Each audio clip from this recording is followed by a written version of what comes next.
بعض دفعہ کسی غیر مسلم کا شعر نبی صلی اللہ علیہ وسلم نے سنا اور آپ صلی اللہ علیہ وسلم نے اس شعر کی تعریف کی، حالانکہ وہ کسی مشرک نے شعر کہا تھا، اور آپ نے تعریف کی کہ بالکل صحیح بات کی ہے اس نے. تو یہ ضروری نہیں ہے کہ مسلمان ہی اچھی بات کرے، غیر مسلم بھی اچھی بات کر سکتا ہے. البتہ یہ بات خوب اچھی طرح سمجھ لیں کہ مذہب کی جو موٹیویشن ہے نا وہ خدا کی طرف سے ہوتی ہے، اس میں کوئی غلطی کا امکان نہیں ہوتا. وجہ اس کی یہ ہے کہ وحی اللہ کے کلام کو کہا جاتا ہے. وحی کس کو کہا جاتا ہے؟ اللہ کے. تو مذہبی اسکالر اس کا پابند ہوتا ہے کہ کوئی ایسی بات نہ کرے جو اللہ کی تعلیمات کے خلاف ہوں، اس میں غلطی کا امکان ختم ہو گیا. اب الا یہ کہ وہ بیان ہی غلط کر رہا ہو، وہ بات قرآن و سنت میں ہونی اور اپنے پیٹ سے بیان کر رہا ہو، وہ تو ایک پھر خیانت ہوگی نا. لیکن اگر وہ قرآن و سنت کو سامنے رکھ کر بیان کر رہا ہے اس میں غلطی، وہ آپ کو ہمیشہ صحیح گائیڈ کرے گا. باقی جو لوگ ہیں نا ان میں بہت سے ایسے کر رہے ہوتے ہیں کہ جو بات کر رہے ہوتے ہیں نا وہ تجربوں سے، عقل سے ثابت ہوتی ہے. اور خوب اچھی طرح سمجھ لیں کہ وحی کی تعلیمات کے بغیر عقل بہت دفعہ انسان کو گمراہ کر دیتی ہے. یہ عقل جو ہے نا، جس کو آج لبرل لوگوں نے اپنا باپ بنا لیا ہے کہ جو عقل کہے گی ہم اس پہ چلیں گے، یہ بہت بڑی مسٹیک ہے. بہت ساری چیزوں میں انسان کی عقل اس کو گائیڈ نہیں کرتی. ہمیں جو نالج حاصل ہوتی ہے نا، جو یورپ کے بڑے بڑے فلاسفر گزرے ہیں نا، ان میں بڑا اختلاف رہا ہے کہ صحیح بات ہم حواس سے صحیح فیصلہ کرتے ہیں یا عقل سے صحیح فیصلہ کرتے ہیں.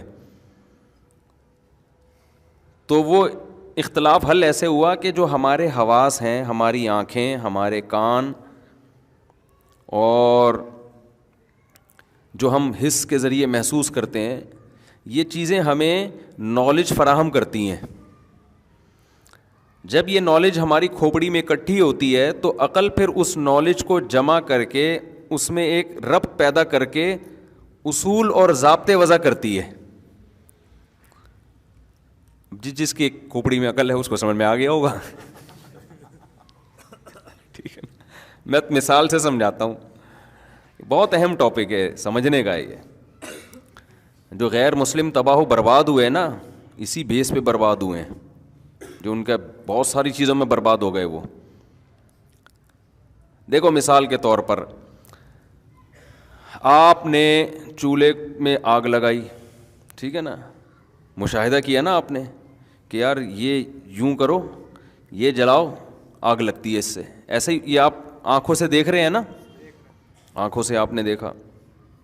پھر اس کے اور آپ نے پانی رکھا، وہ پانی آپ کو دیکھنے میں تو ویسا ہی لگ رہا ہے، ہاتھ ڈالا محسوس ہوا کہ یہ کیا ہے، گرم ہے.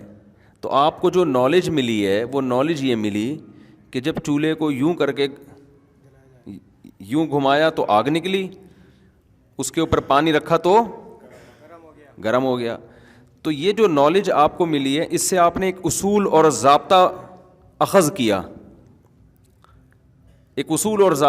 کیا، کہ واٹر کو، پانی کو جب بھی ہیٹ ملے گی نا، ہیٹ ملے گی تو وہ کیا ہوگا، اس کا ٹیمپریچر بڑھے گا، اور جتنا ٹیمپریچر بڑھے گا اتنا ہی اس کے ابلنے کے چانسز بڑھ جائیں گے. تو اب آپ کیا کرو گے، آپ ایک ضابطہ متعین کر لو گے، بھائی چولہا جلانا ضروری نہیں ہے کسی بھی طریقے سے. اصل چیز جو ہو رہی ہے نا، جو قاعدہ اور کلیہ آپ کی کھوپڑی اگر کام کر رہی ہے تو آپ ایک قاعدہ ضابطہ نکالو گے، بھائی ہیٹ دو، چاہے وہ ہیٹر کے ذریعے، چاہے وہ سورج کے ذریعے، کسی بھی طرح سے ہیٹ دو گے تو گرم ہوگا، ورنہ گرم نہیں ہوگا. اور جو بے عقل لوگ ہوتے ہیں وہ کہتے ہیں کہ نہیں، پانی گرم کرنے کے لیے ضروری ہے کہ ایسے یوں کر کے ماچس جلائی جائے، یوں کر کے چولہا جلایا جائے، یوں کر کے دیگچی کے اوپر رکھا جائے، ورنہ کسی کا باپ بھی پانی گرم نہیں کر سکتا، چونکہ ہمارا مشاہدہ ہے کہ ایسے گرم ہوا تھا.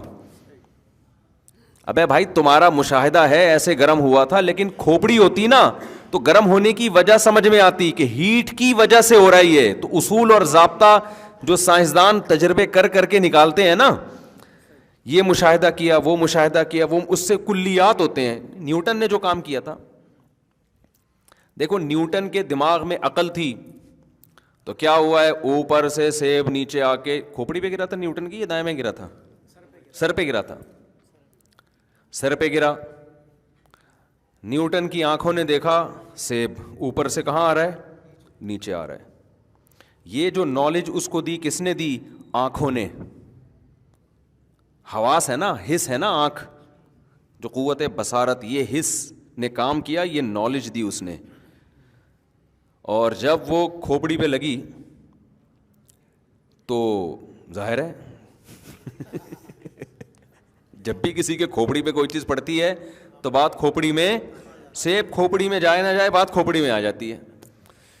تو نیوٹن نے اس معلومات سے یہ نتیجہ اخذ کیا کہ یار کلیہ نکال لیا، عقل استعمال کی. جنہوں نے عقل استعمال نہیں کی انہوں نے کہا سیب اوپر سے آیا کھوپڑی پہ لگا، نالج ملی ان کو کہ بھئی سیب اوپر سے آ کے لگتا کہاں ہے، اگر نیچے سر ہو تو سر پہ لگے گا.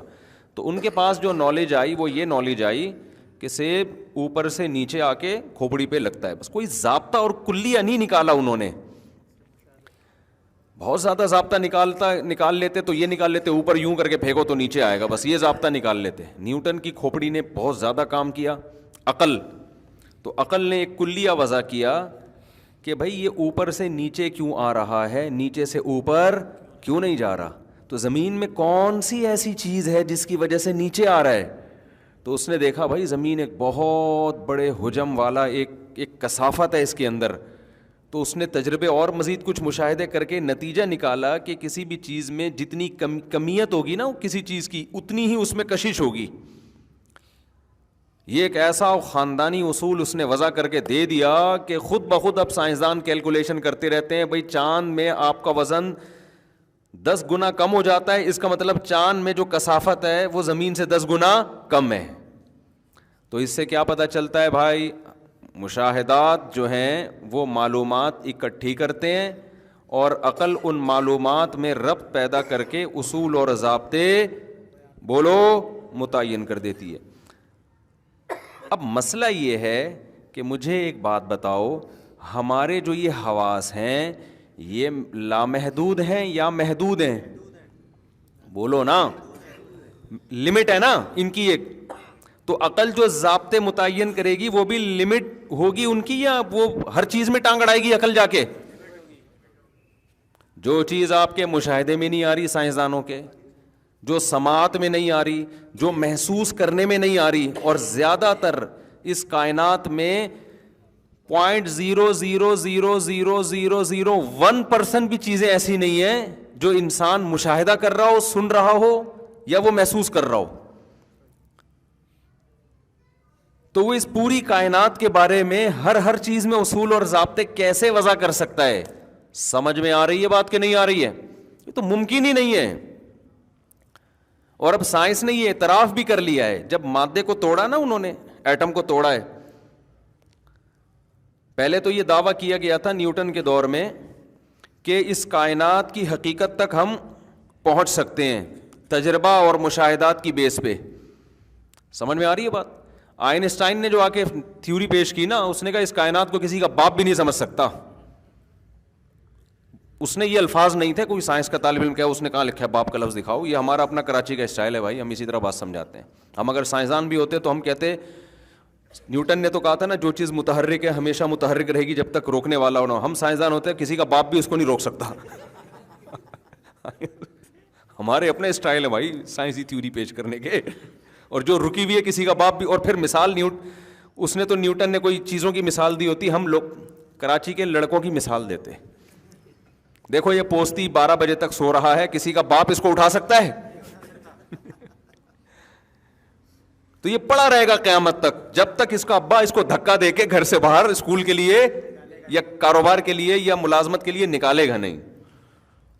تو ہمارا مقصد سائنسی نظریہ سمجھانا ہے، ہم جو جس طرح بھی مقصد بات سمجھ میں آنا چاہیے. تو اس نے جو آئنسٹائن نے جو پیش کیا نا وہ کیا تھا کہ بھائی وہ جب یہ سائنسدانوں نے توڑا ہے نا چیزوں کو، پہلے یہ تھا کہ بھئی ایک ایٹم ہے تو پھر ایٹم سمجھ میں آ جائے گا، تو اوپر کی چیزیں پھر یہ جڑی ہیں. تو جب ایٹم کو جا کے توڑا ہے تو وہ اور عجیب فلم نکلی. اس میں نیوکلیس، پروٹون، الیکٹران وہ حرکت کر رہے ہیں، روشنی کی اسپیڈ سے حرکت کر رہے ہیں. تو وہ ایک ایک ذرے میں اتنی پیچیدگیاں ہیں. اور یہ نظریہ اضافت جو پیش کیا نا کہ ہم جب بھی کسی چیز کو کائنات میں ہم پہچانتے ہیں نا تو کسی دوسری چیز کی نسبت سے پہچانتے ہیں ہم. یہ بڑی خاندانی بات ہے. دیکھو ہم نے اگر کبھی روشنی نہ دیکھی ہوتی، اندھیرا ہی اندھیرا ہوتا، کبھی ہمیں روشنی سمجھ میں آتی کہ روشنی کسے کہتے ہیں؟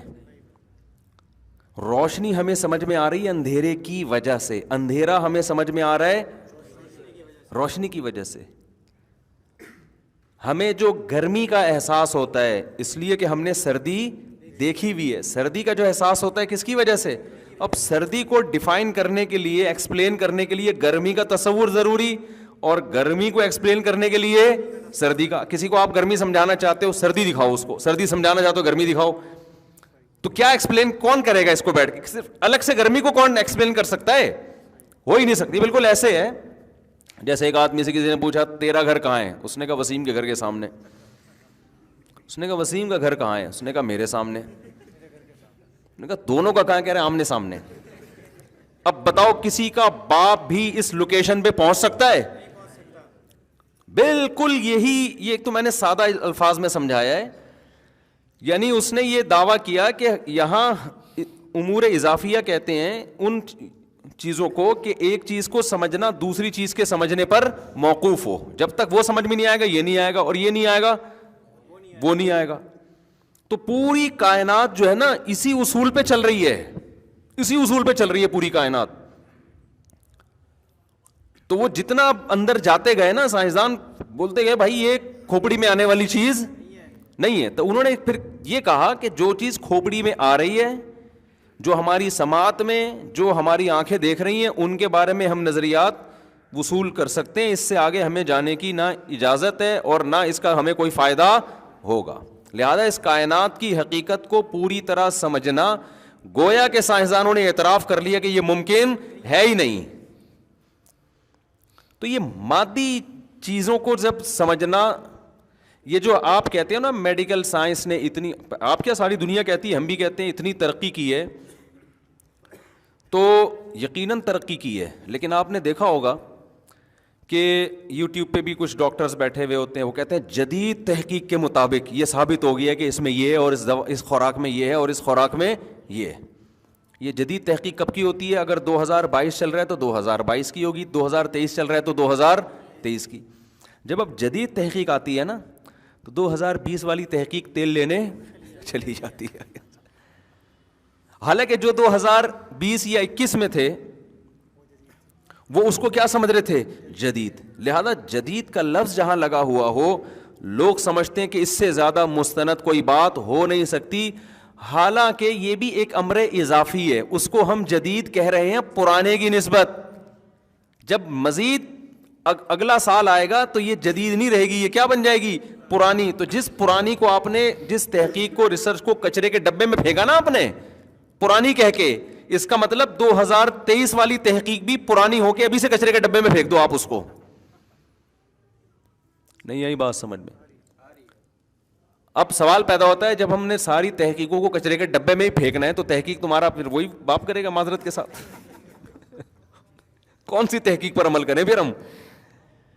بھائی عمل کرنے کے لیے تو جدید تحقیقی، کیونکہ ہمارے پاس اس کے علاوہ کوئی آپشن نہیں ہے، لیکن اس پر اندھا اعتماد کرنے کی آپ کو اجازت نہیں ہے. اس پر عمل اس لیے کیا جائے گا کہ بھائی بڑے ضرر سے بچنے کے لیے چھوٹا ضرر برداشت کیا جاتا ہے کہ اب ہمیں نہیں پتا، پرانی تو پرانی ہو چکی ہے، اس کا امکان ہے کہ شاید یہ ثابت رہے، لیکن اس کا بھی امکان ہے کہ یہ بھی چینج ہو جائے. تو یہ جو تحقیقات بدلتی چلی جا رہی ہیں، یہ کتنا بڑا اعتراف ہے سائنس کا کہ ہم بہت ساری چیزوں میں یقینی طور پر کوئی دعویٰ نہیں کر سکتے. وجہ کیا ہے؟ انسان کی باڈی کا سسٹم اس قدر پیچیدہ ہے، اس قدر پیچیدہ ہے کہ کمال کی بات میں آپ کو بتاؤں، یہ سارا تجربات کی بیس پر علم اخذ کیا جاتا ہے کہ فلاں کے ساتھ ایسا کیا تھا تو یہ ہوا تھا. تو مطلب یہ کہ جو خدا کا بنایا ہوا پہلے سے سسٹم ہے اس کو درست مان کر نتیجے اخذ کیے جا رہے ہیں. یہ نہیں ہو رہا کہ نتائج اخذ کر کے اس سسٹم کو غلط قرار دیا جا رہا ہے. مثال کے طور پر چولہا گرم کرنے سے پانی گرم ہوتا ہے, تو یہ آپ نے گرم کر کے دیکھا تو آپ نے کہہ دیا کہ پانی گرم ہوتا ہے. سمجھ میں آ رہی ہے بات؟ یہ آپ نے دیکھ لیا نا. اب اس کی بھی آپ بہت گہرائی میں جاؤ گے تو نہیں سمجھ میں آئے گا کیوں ہوتا ہے یہ. اب کوئی سائنسدان زیادہ گہرائی میں جائے گا, وہ کہے گا ہیٹ سے مالیکیول کا آپس کا ڈسٹینس بڑھتا ہے, اس لیے بھاپ بن جاتی ہے تھوڑی دیر میں. سوال پیدا ہوتا ہے بڑھتا کیوں ہے ہیٹ سے؟ تو کہیں نہ کہیں ہو سکتا ہے اس کا بھی جواب ہو, لیکن ایک پوائنٹ ایسا آ کے جا کے سائنسدان کہتا ہے کہ یہ ہوتا ہے, کیوں ہوتا ہے مجھے معلوم نہیں ہے. یہ میں کہنا چاہ رہا ہوں آپ سے, سمجھ میں آ رہی ہے بات؟ آخر میں آ گیا وہ خدا کا بنایا ہوا نظام ہے جس کو وہ لا آف نیچر کہہ دیتے ہیں. نیچر کا ہم کہتے ہیں یہ نیچر ویچر خود سے کچھ نہیں ہوتی. نیچر میں ہے نا اتنا زبردست ضبط جو پیدا ہو گیا نا, ربط ان کا اتنا بہترین ربط ہے, یہ آٹومیٹیکلی ہو ہی نہیں سکتا. تو میں آپ سے جو عرض کر رہا ہوں نا کہ ایک تو ہے یہ جو مادی سائنس ہے, اس کے بارے میں سائنسدانوں نے ہتھیار ڈال دیے ہیں. ایک ہے سوشل سائنس, ہماری سماجی زندگی. یہ تو بھی یونیورسٹی میں باقاعدہ پڑھایا جاتا ہے کہ انسان کو ایک روحانی طور پر اخلاقی, جس کو ہم روحانی کہہ دیتے ہیں, وہ اخلاقی طور پر انسان بلندی تک کیسے پہنچ سکتا ہے, جسے ہم آسان زبان میں کہتے ہیں انسان اچھا انسان کیسے بن سکتا ہے. یہ بھی ایک سائنس ہے جو یورپ میں پڑھی جاتی ہے, پڑھائی جاتی ہے. تو یہ والی جو سائنس ہے نا, سوشل سائنس جس کو کہا جاتا ہے, ایک ہے میڈیکل سائنس. ڈاکٹر کیا کرے گا, آپ کی صحت کو سائنس کی روشنی میں اچھا کر دے گا. ڈولے شولے بن گئے آپ کے, کولیسٹرول فری ہو گئے آپ, یعنی اتنا کولیسٹرول جتنا ضروری ہے, ویٹ آپ کا بڑھا دیا, لیکن اس سے اچھا تھوڑی بن جائے گا. ہو سکتا ہے وہ چور نکلے, ہو سکتا ہے اسی صحت کو وہ ڈکیتی میں استعمال کرے, ہو سکتا ہے وہ اپنے ماں باپ کا گلا گھوڑ دے. تو اچھا بنانے کے لیے یورپ نے جب مذہب کو نکالا نا اپنی یونیورسٹیوں سے, عیسائیت سے بغاوت کی انہوں نے, تو اچھا بنانے کے لیے انہوں نے کیا طریقہ اختیار کیا کہ انسان کو اچھا بچہ بنانے کے لیے بھی ایک عقل کی روشنی میں اور حواس کی روشنی میں ایک علم وضع کیا جس کو سوشل سائنس کہا جاتا ہے کہ بھئی اس کے بنا بھی کیا مشاہدے پر ہے. تو مشاہدات کی روشنی میں ہم یہ فیصلہ کریں گے, تجربات کی روشنی میں, مشاہدات کی روشنی میں ہم ایکسپلین کریں گے کہ اچھے کی ڈیفینیشن کیا ہے اور اچھا انسان کسے کہتے ہیں. یہاں بھی گڑبڑ کر دی, یہاں بھی کیا کر دی بھئی. آپ جو تجربے کر رہے ہو تو اس سوسائٹی میں کر رہے ہو جو پہلے سے بنی ہوئی ہے, ہو سکتا ہے یہ اچھی ہو ہی نہیں. آپ لوگ کی سمجھ میں نہیں آ رہا تو کس کی سمجھ میں آئے گا؟ سوسائٹی کلچر ایک دوسرے کے کتنے ڈیفرنٹ ہوتے ہیں نا. آپ کلچر کو اپنا باپ بنا رہے ہو تو کلچر کو تو آپ نے پہلے فرض کر لیا کہ ٹھیک ہے, ہو سکتا ہے یہ کلچر ہی غلط ہو. یہاں بھی انسان خدا کی قسم گھوڑے دوڑاتا رہے گا عقل کے, کبھی کسی ایک پوائنٹ پہ دو فلاسفر بھی جمع نہیں ہو سکتے. نتیجہ کیا نکلا, ان میں اتنا اختلاف ہوا نا. مثال کے طور پر نکاح کر کے رہنا چاہیے یا زنا کرنا چاہیے, عقل کوئی رہنمائی کرے گی یہاں پہ؟ کچھ لوگ کہیں گے نہیں جی جوڑوں کی شکل میں رہنا چاہیے, نکاح ہو, اس سے تمیز ابا اماں چچا ماموں وجود میں آتے ہیں. دوسرا کہتا ہے نہیں آتے تو کیا ہو جائے گا, ٹھیک ہے نا, اگر زنا کر لیں تو کیا, یہ تو مذہبی لوگوں نے کہا ہے زنا بری چیز ہے تو ہم رہ لیتے ہیں, ہم کیا ضرورت ہے. تو ان کے ہاں پھر اچھے کا ہوتے ہوتے نا, اچھے کی فہرست سے بہت ساری چیزیں نکلتی چلی گئیں. مذہب نے تو بہت ساری چیزیں ڈالی تھی نا, جو اپنے ماں باپ کے ساتھ اف کرتا ہے, ان کی خدمت نہیں کرتا. ماں باپ نے کبھی ہاتھ اٹھا لیا تو برداشت کرنا ہے تمہیں, جو ابا کے تھپڑ کے جواب میں وہ ابا کو تھپڑ مار دے یا پولیس کو فون کرے تو مذہب کیا کہتا ہے, یہ اچھا آدمی ہے. مذہب کہتے نہیں برا آدمی ہے, احسان فراموش ہے. لیکن جب عقل پرستوں نے خود سے غور کرنا شروع کیا نا, خود سے سوسائٹی کے لیے اصول وضع کرنے شروع کیے, تو وہ چونکہ اپنی سوسائٹی کو دیکھ کر, وہ سوسائٹی جو خدا کا انکار کرتی ہے, تو وہاں تو شراب بھی ہے, زنا بھی ہے, لڑکوں سے بدفعلی بھی ہے, نشے بھی ہیں, کیا کیا. تو انہوں نے اچھے کو ایکسپلین کرتے ہوئے نا بہت ساری چیزیں نکالنا شروع کی. نہیں, اس کا اچھے ہونے سے کوئی تعلق نہیں ہے. اگر آپ بوڑھے ماں باپ کو اولڈ ہاؤس میں جمع کرا دیتے ہیں تو بھی آپ برے آدمی نہیں ہیں. اگر بچہ پولیس کو فون کر کے اپنے ابا کو یا اماں کو جیل میں بھجوا دیتا ہے تو یہ بھی کوئی بری بات نہیں ہے. اگر آپ شادی نہیں کرتے, ویسے ہی کسی سے نائٹ کلب میں جا کے ریلیشن کر لیتے ہیں, کوئی بری بات نہیں ہے. اگر آپ وراثت بچوں کو نہیں دیتے, کسی اور کو دے دیتے ہیں, اولاد کو محروم کر دیتے ہیں, کوئی بری بات, کیونکہ عقل تو فیصلہ ہی نہیں کر پا رہی ہے نا یہاں پہ. یہاں تک کہ محرم رشتوں سے اپنی جو فزیکل ریلیشن ہے، اب یہ بحثیں بھی شروع ہو گئیں کہ اگر کوئی معاذ اللہ نقل کفر بہن سے نکاح کر لیتا ہے تو یہ کیا ہے. تو ایسے لوگ بھی اب پیدا ان ملکوں میں ہونا شروع ہو گئے ہیں کہ اس میں خرابی کیا ہے. روس میں جب انقلاب آیا ہے نا الحاد کا، تو وہاں یہ بڑی بحثیں ہوئی ہیں کہ بھائی سگی بہن، مجھے تو بولتے ہوئے برا لگ رہا ہے لیکن اب ایک چیز کو ایکسپلین کرنا ہے کہ سگی بہن سے بھی نکاح ہو سکتا ہے، کوئی حرج نہیں ہے اس میں، یہ تو انسانوں کی بنائی ہوئی روایات ہیں. تو ایسا ہوتے ہوتے اچھے کی ڈیفینیشن میں پھر پتہ ہے کیا رہ گیا ان کے یہاں؟ ریاست کے ساتھ مخلص ہو، بس اسٹیٹ کے ساتھ کیا ہو، ٹیکس ٹائم پہ ادا کرتا ہو، جھوٹ نہ بولتا ہو، جس کو ہم کہتے ہیں فرض شناسی. کیا کہتے ہیں ہم؟ جو ذمہ داریاں اسٹیٹ نے اس کے اوپر ڈالی ہیں وہ ذمہ داریاں پوری کرتا ہو، ٹیکس دے دیتا ہو. جب ٹریفک کے قوانین گورنمنٹ نے بنائے تو ان قوانین کی پابندی کرتا ہو. یعنی خلاصہ یہ نکلا کہ ریاست کو بھائی کوئی خطرہ نہیں ہونا ہے، تمیز سے چلنے دو آرام سے، باقی جو مرضی کرنا ہے کرو. تو اب بتاؤ یہ عقل صحیح گائیڈ کر رہی ہے بیڑا غرق کر رہی ہے؟ بولو نا، بیڑا غرق کر دیا. کہ اچھا میں اتنے سارے اعمال جو اچھے تھے ان کو نکال کے آخر میں کیا بچا؟ پر اسٹیٹ کے ساتھ آپ کیا ہو. تبھی یورپ میں جو سچ بولا جاتا ہے، جھوٹ کے قوانین کی پابندی ہے، ایک دوسرے کی عزت ہے، اس کی وجہ یہی ہے کہ ان کے ہاں اخلاقی معیار 4-5 چیزیں بچی ہیں. تو پوری زندگی وہ 4-6 چیزوں پہ ہی زور لگاتے ہیں. تو اس میں بھی ترقی نہیں کریں گے تو پھر کس میں ترقی کریں گے؟ نہیں یاری بات سمجھ میں؟ ان 4-5 چیزوں میں بہت آگے نکل گئے. وہ 200 سال سے اسی پر محنت ہو رہی ہے. سچ بولو، جھوٹ مت بولو، کچرا ادھر نہ پھینکو، ڈبے میں پھینکو، یہ تمہارے باپ کا روڈ نہیں ہے، ادھر پھینک رہے ہو، ادھر پھینکو جا کے. تو 250 سال نا جب مذہب کو نکالا تو اسی کو ریپیٹ، تو 4-6 چیزوں میں بہت اچھے ہو گئے. وہ ہمارے یہاں تو بھائی ایک اچھے بننے کے لیے بہت لمبی ڈیٹیل ہے، بہت سارے حقوق ہیں،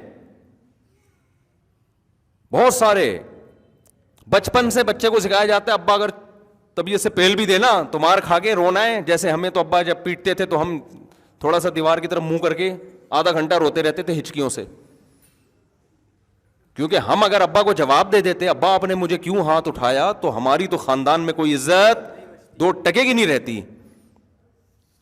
ہمیں پتا یار سوسائٹی میں ہم پر ایک دھبا لگ جائے گا، انتہائی بدتمیز بچہ ہے تو پٹے. اور اماں ہماری چمٹا دکھا رہی ہیں گرم گرم، کریلے پکے ہوئے کھا، ہمیں دل نہیں چاہ رہا کریلے کھانے کا. گورا تو کہے گا جو دل نہیں چاہ رہا بچے کو وہ کھلانا ظلم ہے، مساوات یہ ہے نا. اسلام کیا کہتا ہے؟ بھائی ٹھیک ہے بار بار تو ایسی چیز نہ کھلاؤ ورنہ بچہ ہی تو مر جائے گا، لیکن کبھی کریلے بھی کھلاؤ یار. روزانہ یہ نہیں ہوتا کہ روزانہ بھنڈی پکے گی یا روزانہ گوشت پکے گا. بچہ ماں باپ کی مرضی جو ہوگی وہ کھائے گا، کوئی زہر تھوڑی کھلا رہے ہیں. آج تیرا باپ بھی یہی کھائے گا، کریلے کھا تو. اب اماں ہمیں چمٹا دکھا رہی ہیں، کھا بھائی، ہم یوں کر کے کھا رہے ہیں اور اس سے بھی ہو رہے ہیں. شکایت کسی سے کریں گے تو دوبارہ پٹیں گے. اب جا کے ہم شکایت کریں ابا سے کہ ابا ایک تھپڑ اور لگایا، بھائی تیری تو اپنی ماں کی نہیں مان رہا. زیادہ سے زیادہ ابا سفارش کر دیں گے بھائی وہ پکا لو جو بچہ چاہ رہا ہے پکا لو. تو بچے کو تو تربیت کرنی پڑتی ہے نا. آپ اس کو شروع سے مرغوں کی عادت ڈال دو وہ تو دال کبھی کھا ہی نہیں سکے گا. تو یہ تو ماں باپ فیصلہ کریں گے کہ کیا کھلانا ہے اس کو. ہاں جو ظلم کر رہے ہوں، بار بار کریلے کھلا رہے ہوں بچے کی خیال، وہ تو ایک الگ بات ہے، وہ تو پھر ماں باپ برے ہیں، پھر سوسائٹی ان کو برا بھی کہتی ہے. ایسا نہیں ہے کہ تم اپنے بچوں پہ کیوں ظلم کر رہے ہو.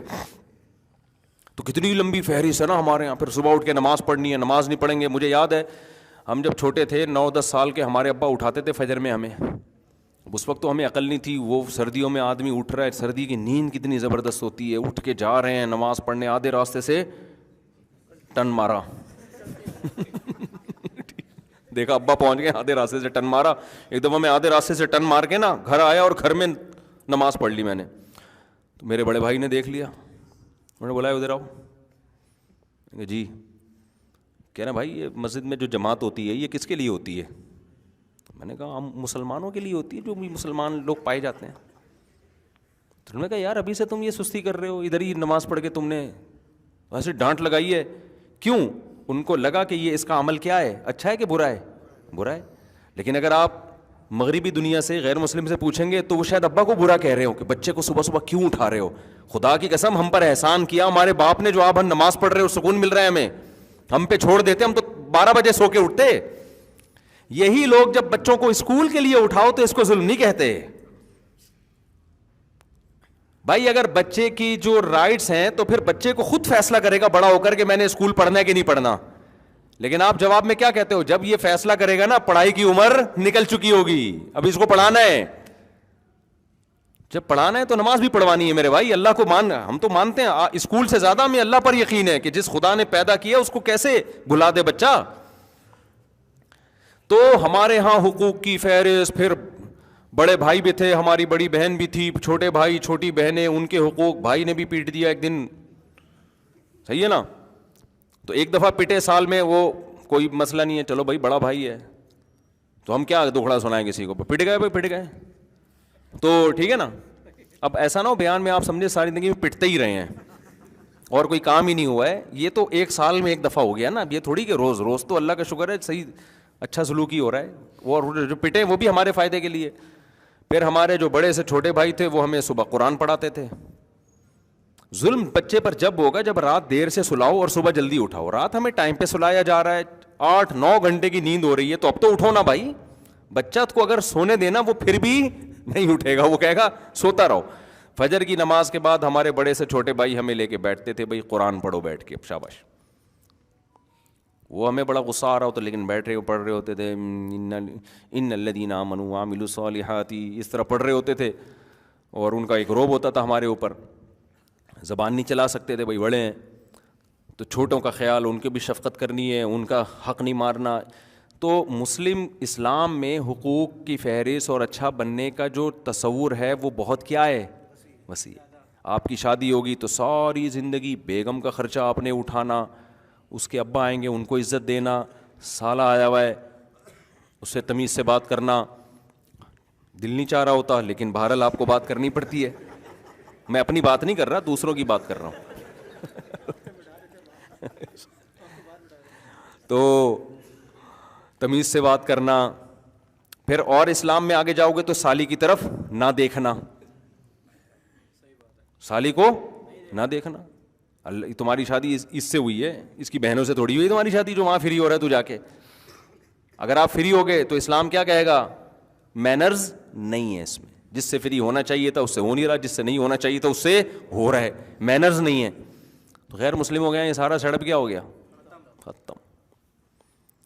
تو اب 4-5 چیزیں ان کے, پھر اور بہت سارے ابھی تو نماز ہے, زکوٰۃ ہے, حج ہے, روزہ ہے, پھر خاندانی احترامات ہیں, جو رشتہ داری توڑتا ہے وہ جنت میں نہیں جائے گا, بہت سارے, پھر خرچ کرنا, پھر صدقہ, پھر قربانی, پھر زکوٰۃ, پھر فطرانے. اتنی لمبی ہے کہ وہ تبھی تو اتنی موٹی موٹی فقہ کی کتابیں ہوتی ہیں جو اسلامی قانون ہیں, اتنی موٹی موٹی جلدوں میں, وہ سب اسلامی لاء ہے. تو اس لیے بھائی وہ 4-5 چیزیں نہیں ہیں ہمارے یہاں, بہت ساری ہیں. تو اب پورا زور 4-5 چیزوں میں نہیں ہے, وہ 4-5 ہمارے یہاں نارمل اسٹائل میں پائی جاتی ہیں, بہت زیادہ اچھی نہیں ہے. لہذا سگنل کی پابندی کرتے ہیں, کبھی دیکھا آنکھ مٹکا ادھر وہ کوئی نہیں ہے تو توڑتے ہوئے نکل لی ہے. سمجھ میں آ رہی ہے بات؟ تو یہ غلط ہے, نہیں کرنا چاہیے. لیکن وہ جو چیزیں غلط کر رہے ہیں نا, اتنی خطرناک حد تک ہم غلط نہیں, ان بھی نشہ نہیں کر رہے ہم. وہ روڈ ٹریفک کے قوانین کی پابندی کرتے ہیں لیکن پیتے ہیں. پینے کی وجہ سے پابندی کے باوجود 6-8 بندے پیلتے ہوئے نکل جاتے ہیں وہ پی کے. ہم جب پیلتے ہیں تو پتا ہوتا ہے یہ بندہ اس کو جاگتی ہوئی حالت میں کیس بن سکتا ہے. ابھی وہ ہمارے ایک دوست ہے نا, انہوں نے کہا یو کے میں ایک بندہ پی کے نکلا, کوئی لڑکی بیچاری جا رہی تھی, اس کے دانت توڑ دیے شراب میں. تو وہ دانت توڑ دیے, وہ بیڑا بھی غرق ہو گیا بیچاری کا, خون بہ رہا ہے, دانت ٹوٹ گئے. کوئی قصاص والا کیس نہیں ہے کہ اس نے دانت توڑے تو اس کے بھی توڑے جائیں گے. کیوں بھائی, نشے میں تھا تو نشے میں وہ ایک عذر سمجھا جاتا ہے. لیکن وہی جس نے دانت توڑے ہیں جب نشے میں نہیں ہوگا تو بڑی تمیز سے بات کرے گا. فرمائیے کیسے حالت. تو لوگ کہتے ہیں یار دیکھو گورا کتنی تمیز سے بات کرتا ہے, اور مسلمان دیکھو بدتمیز کہیں کا. ابے وہ بدتمیزی کر کے بھی اس تمیز سے 1000 گنا بہتر ہے جس میں پینے کے بعد پتہ ہی نہیں چل رہا دانت توڑ رہا ہے کہ گھٹنا توڑ رہا ہے کہ ٹانگ توڑ رہا ہے, اور پھر بھی اچھے کا اچھا ہی ہے وہ. نہیں یاری بات میرا خیال ہے سمجھ میں. اور دوسری بات یہ کہ جو 5-6 چیزیں ہماری سوسائٹی میں نہیں ہیں, جو ان میں بہت زیادہ ہیں, وہ بھی اس لیے نہیں ہے کہ ہم کون سا مذہب کو فالو پورا کہاں کر رہے ہیں. ہم لوگ مذہب کو ہم یہ تو مذہب نہ ہونے کی وجہ سے جو خرابیاں ہیں. اگر مذہب ہم نے سوسائٹی سے نکال دیا نا اور پورا ان کو فالو کیا, تو جو تھوڑی بہت اچھائیاں رہ گئی ہیں وہ بھی مارکیٹ سے شارٹ ہو جائیں گی. سمجھتے ہو کہ نہیں سمجھتے ہو؟ تو اس لیے یہ جو میں بات یہاں سے میں نے شروع کی تھی, جو موٹیویشنل اسپیکرز جن کے پاس مذہب نہیں ہے, ان کے پاس پاورفل موٹیویشن نہیں ہے. تو میرے پاس کلپ آتے رہتے ہیں نا, تو وہ میں آج اپنے بھانجے سے ذکر کر رہا تھا, ہم لوگ آ رہے تھے اکٹھے, تو میں نے کہا یار یہ موٹیویشن اسپیکر سب کی بات نہیں کر رہا بھائی, کوئی ایسا نہ ہو کسی اسپیکر کے ساتھ میرا کلپ چلا دیں کہ دیکھو اس کی بات کر رہے ہیں, ایسا کوئی نہیں ہے. اور میں نے بتایا بہت سے اچھا کام بھی کر رہے ہیں, لیکن اتنی بڑی بڑی باتیں کر رہے ہوتے ہیں نا بعض لوگ, ان میں چھوٹی بات تو ہے ہی نہیں ان کے پاس, چھوٹی موٹی تو بات. جب بھی ایک کلپ شروع ہوگا نا, ایک بات کان کھول کے سن لیں آپ لوگ, ایک دم آدمی کہتا ہے یار اب پتہ نہیں کیا چیز مارکیٹ میں آنے والی ہے. ایک بات ایک دم نا ایسا لگتا ہے جب بس اب تو ختم بھائی. اچھا یہ یوٹیوب اور فیس بک نے نا پوری دنیا کو ایک ہی صفحے پہ اکٹھا کر دیا ہے, اس کا بڑا فائدہ ہوتا ہے. اچھا میں ایسے کبھی کبھار اسپیکر کو سنتا ہوں, ایک بات نیچے پھر میں کرتا ہوں تو میرا کلپ کوئی آیا ہوا ہوتا ہے. اچھا اس طرح اس میں ایسا نہیں لگ رہا ہوتا کہ ایک بات کان کھول کے, مجھے اس میں ایسے لگ رہا ہوتا ہے نارمل وے میں نا, بس اتنا نہیں ہے بھائی, صحیح ہے نا, ہلکا پھلکا ہی ہے, کوئی بہت اچھے بننے کی ضرورت بھی نہیں ہے, بہت زیادہ کامیاب ہونے کی کوشش کرو, پیسہ کمانے کی. غربت میں مر گئے تو کوئی ٹینشن کی بات نہیں ہے. ابھی بس مجھے خود بڑی ٹینشن ختم ہو رہی ہوتی ہے نا سن کے یار کہ تم تمیز سے مسئلہ ہی حل کر دیا. سکسیس کی کوشش کرو, کامیابی کی نہیں ملتی بھاڑ میں جائے, ایسی کی تیسی. کامیابی گئی کہاں؟ تیل لینے. کیا کرنا ہے بھائی, دنیا مسافر خانہ ہے میرے بھائی, خدا کو راضی کرو یار. سب سے آسان کام دنیا میں کیا ہے؟ ہمارا ویژن بہت کلیئر ہے, ہمارا دعویٰ بہت آسان ہے کہ ہمیں خدا نے پیدا کیا, اپنے لیے بنایا, اس کو خوش رکھو ایسی کی تیسی. سمجھ میں آ رہی ہے بات؟ کتنا آسان ہو گیا نا. جو کرنا ہے بھائی اس کو خوش کرنے کے لیے کرو, اور یہ یقین رکھو آپ جو کرو گے ہوگا وہ نہیں ہوگا کیا جو اللہ چاہے گا. آپ اس کو راضی رکھنے کی کوشش کرو, اس کے لحاظ سے اپنا ہدف بھی بناؤ, ویژن بھی بناؤ, محنت بھی کرو. محنت میں کوتاہی ہو جائے توبہ استغفار کرو.